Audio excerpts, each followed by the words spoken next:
ಮೈಸೂರು ಕೊಡಗು ಕ್ಷೇತ್ರವನ್ನು ಸಿಎಂ ಸಿದ್ದರಾಮಯ್ಯ ಪ್ರತಿಷ್ಠೆಯ ಕಣವನ್ನಾಗಿ ಸ್ವೀಕರಿಸಿದ್ದಾರೆ. ಮೈಸೂರು ಕೊಡಗು ಕ್ಷೇತ್ರದ ಕಾಂಗ್ರೆಸ್ ಅಭ್ಯರ್ಥಿ ಎಂ ಲಕ್ಷ್ಮಣರನ್ನ ಗೆಲ್ಲಿಸೋದಕ್ಕೆ ಸಿಎಂ ರೆಸಾರ್ಟ್ನಲ್ಲಿ ರಣತಂತ್ರ ರೂಪಿಸುತ್ತಿದ್ದಾರೆ. ಸಚಿವರು ಶಾಸಕರ ಜೊತೆ ಸಿಎಂ ಮಾತುಕತೆ ನಡೆಸಿದ್ದಾರೆ.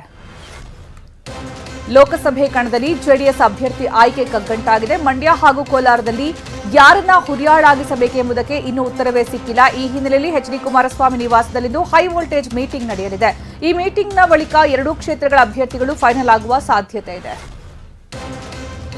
ಸಚಿವ ಶಿವರಾಜ್ ತಂಗಡಗಿ ವಿರುದ್ಧ ಬಿಜೆಪಿ ಚುನಾವಣಾ ಆಯೋಗಕ್ಕೆ ದೂರು ನೀಡಿದೆ. ವಿದ್ಯಾರ್ಥಿಗಳು ಯುವಕರು ಮೋದಿ ಎಂದೇ ಕಪಾಳಕ್ಕೆ ಹೊಡೆಯಿರಿ ಎಂದು ತಂಗಡಗಿ ಭಾಷಣ ಮಾಡಿದ್ರು. ಇದು ಬಿಜೆಪಿಗರ ವಿರುದ್ಧ ಪ್ರಚೋದನಾತ್ಮಕ ಭಾಷಣವಾಗಿದ್ದು ನೀತಿ ಸಂಹಿತೆ ಉಲ್ಲಂಘನೆಯಾಗಿದೆ ಅಂತ ಬಿಜೆಪಿ ಆರೋಪಿಸಿದೆ. ಇಂದು ಇಡೀ ದಿನ DCM DK Shivakumar temple run ಕೈಗೊಳ್ಳಲಿದ್ದಾರೆ. ಇಂದು ಮಧ್ಯಾಹ್ನ 1 ಗಂಟೆಗೆ ಶೃಂಗೇರಿ ಶಾರದಾಂಬೆ ದೇಗುಲಕ್ಕೆ ಭೇಟಿ ಕೊಟ್ಟು ಜಗದ್ಗುರುಗಳ ಆಶೀರ್ವಾದ ಪಡೆಯಲಿದ್ದಾರೆ.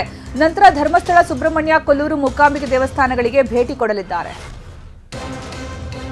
ಹೆಬ್ಬಾರ್ ಕಾಂಗ್ರೆಸ್ ಸೇರ್ಪಡೆ ವಿಚಾರವಾಗಿ ಕೈ ಕಾರ್ಯಕರ್ತರ ನಡುವೆ ಗಲಾಟೆಯಾಗಿದೆ. ಉತ್ತರ ಕನ್ನಡ ಜಿಲ್ಲೆ ಶಿರಸಿ ತಾಲೂಕಿನ ಹುಜರಿಯ ಪಾಂಡುರಂಗ ಸಭಾಭವನದಲ್ಲಿ ವಾಗ್ವಾದ ನಡೆಯಿತು.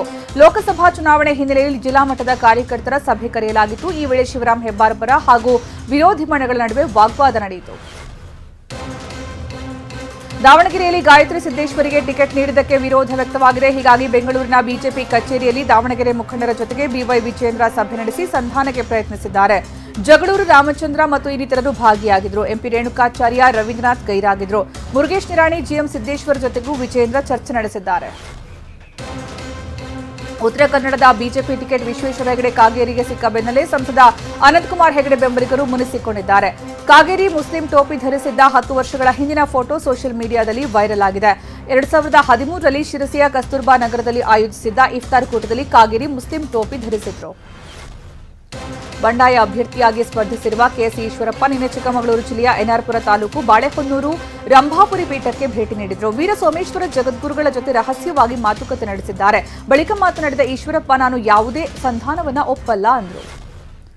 ಮಂಡ್ಯ ಲೋಕಸಭಾ ಅಖಾಡ ಮತ್ತಷ್ಟು ರಂಗೇರಿದೆ. ಬಿಜೆಪಿ ಟಿಕೆಟ್ ನಿರೀಕ್ಷೆಯಲ್ಲಿದ್ದ ಸಂಸದೆ ಸುಮಲತಾ ನಡೆ ಕುತೂಹಲ ಮೂಡಿಸಿದೆ. ಯಾಕಂದರೆ ಮಂಡ್ಯದಲ್ಲಿ ಅಭಿಮಾನಿಗಳು ಹಾಗೂ ಕಾರ್ಯಕರ್ತರ ಸಭೆ ಕರೆಯಲಾಗಿದೆ. ಅಭಿಪ್ರಾಯ ಸಂಗ್ರಹ ಬಳಿಕ ತಮ್ಮ ಮುಂದಿನ ರಾಜಕೀಯ ನಡೆಯ ಬಗ್ಗೆ ತೀರ್ಮಾನ ತೆಗೆದುಕೊಳ್ಳಲಿದ್ದಾರೆ.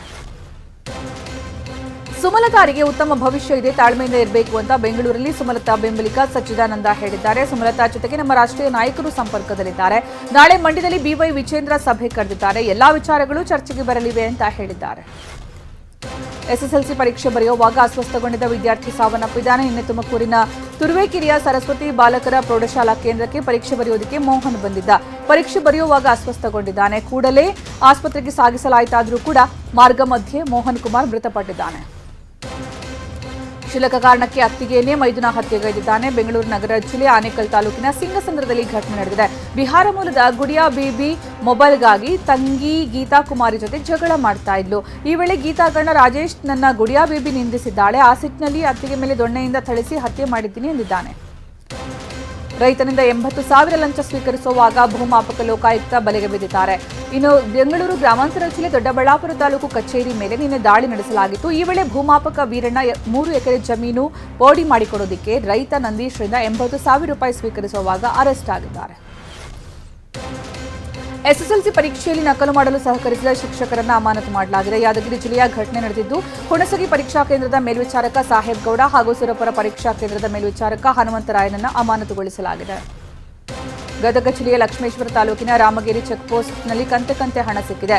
ದಾಖಲೆ ಇಲ್ಲದೆ ಸರ್ಕಾರಿ ಬಸ್ನಲ್ಲಿ ಸಾಗಿಸ್ತಾ ಇದ್ದ 1 ಲಕ್ಷ ನಗದು ಪತ್ತೆಯಾಗಿದೆ. ಮಲ್ಲಿಕಾರ್ಜುನ ಸುಂಕದ ಎಂಬಾತ ಗುಂದಗೋಳದಿಂದ ಲಕ್ಷ್ಮೇಶ್ವರಕ್ಕೆ ಹಣ ಸಾಗಿಸ್ತಾ ಇದ್ರು ಎನ್ನಲಾಗಿದೆ. ಲಕ್ಷ್ಮೇಶ್ವರ ಪೊಲೀಸ್ ಠಾಣಾ ವ್ಯಾಪ್ತಿಯಲ್ಲಿ ಪ್ರಕರಣ ದಾಖಲಾಗಿದೆ. ಬೆಂಗಳೂರು ಗ್ರಾಮಾಂತರ ಜಿಲ್ಲೆ ನೆಲಮಂಗಲ ಪಟ್ಟಣದಲ್ಲಿ ಪೊಲೀಸರು ಡಾಬಾಗಳ ಮೇಲೆ ದಾಳಿ ನಡೆಸಿದರು. ಚುನಾವಣಾ ನೀತಿ ಸಂಹಿತೆ ಇದ್ರೂ ಕೂಡ ಸಾರ್ವಜನಿಕರಿಗೆ ಮದ್ಯಪಾನಕ್ಕೆ ಅವಕಾಶ ನೀಡಿದ್ದಕ್ಕೆ ಚಾಮುಂಡಿ ಮತ್ತು ಗ್ರೀನ್ ಪಾರ್ಕ್ ಡಾಬಾ ಮಾಲೀಕರಿಗೆ ಬಿಸಿ ಮುಟ್ಟಿಸಿದ್ದಾರೆ. ಡಾಬಾದಲ್ಲಿದ್ದ ಮದ್ಯದ ಬಾಟಲಿ ನಗದನ್ನು ಜಪ್ತಿ ಮಾಡಿದ್ದಾರೆ. ಅಬಕಾರಿ ನೀತಿ ಪ್ರಕರಣದಲ್ಲಿ ಜೈಲು ಸೇರಿರುವ ದಿಲ್ಲಿ ಮುಖ್ಯಮಂತ್ರಿ ಅರವಿಂದ್ ಕೇಜ್ರಿವಾಲ್ ವಿರುದ್ಧ ಮತ್ತೊಂದು ಆರೋಪ ಕೇಳಿಬಂದಿದೆ. ಬಾಂಬ್ ಸ್ಫೋಟದ ರೂವಾರಿ ದೇವಿಂದರ್ ಪಾಲ್ ಸಿಂಗ್ ಭುಲ್ಲರ್ ಬಿಡುಗಡೆಗೆ ಕೇಜ್ರಿವಾಲ್ಗೆ 134 ಕೋಟಿ ರೂಪಾಯಿ ನೀಡಿರುವುದಾಗಿ ಖಲಿಸ್ತಾನ್ ಪ್ರತ್ಯೇಕತಾವಾದಿ ಮುಖಂಡ ಗುರು ಪಂತ್ವಂತ್ ಸಿಂಗ್ ಪನ್ನೂನ್ ಆರೋಪ ಮಾಡಿದ್ದಾರೆ. ಪಂಜಾಬ್ ವಿರುದ್ಧ ಆರ್ಸಿಬಿ ರೋಚಕ ಗೆಲುವು ಕಂಡಿದೆ. ನಿನ್ನೆ ಚಿನ್ನಸ್ವಾಮಿ ಸ್ಟೇಡಿಯಂನಲ್ಲಿ ನಡೆದ ಪಂದ್ಯದಲ್ಲಿ 4 ವಿಕೆಟ್ಗಳಿಂದ ಗೆದ್ದು ಆರ್ಸಿಬಿ ತವರಲ್ಲೇ ಹೊಸ ಅಧ್ಯಾಯ ಆರಂಭಿಸಿದೆ. ಹೀಗಾಗಿ ಚಿನ್ನಸ್ವಾಮಿ ಸ್ಟೇಡಿಯಂ ಬಳಿ ಅಭಿಮಾನಿಗಳ ಹರ್ಷೋದ್ಗಾರ ಮುಗಿಲು ಮುಟ್ಟಿತು. ಆರ್ಸಿಬಿ ವರ್ಸಸ್ ಪಂಜಾಬ್ ಪಂದ್ಯದಲ್ಲಿ ಕೊಹ್ಲಿ 0 ರನ್ ಇದ್ದಾಗ ಪಂಜಾಬ್ ಆಟಗಾರ ಬೇಸ್ಟೋ ಕ್ಯಾಚ್ ಬಿಟ್ರು. ಕೊಹ್ಲಿಯ ಈ ಕ್ಯಾಚ್ ಬಿಟ್ಟಿದ್ದಕ್ಕೆ ನಾವು ಪಂದ್ಯ ಸೋಲುವ ಮೂಲಕ ಬೆಲೆ ತೆರಬೇಕಾಯಿತು, ಹೀಗಂತ ಪಂಜಾಬ್ ತಂಡದ ನಾಯಕ ಶಿಖರ್ ಧವನ್ ಹೇಳಿದ್ದಾರೆ.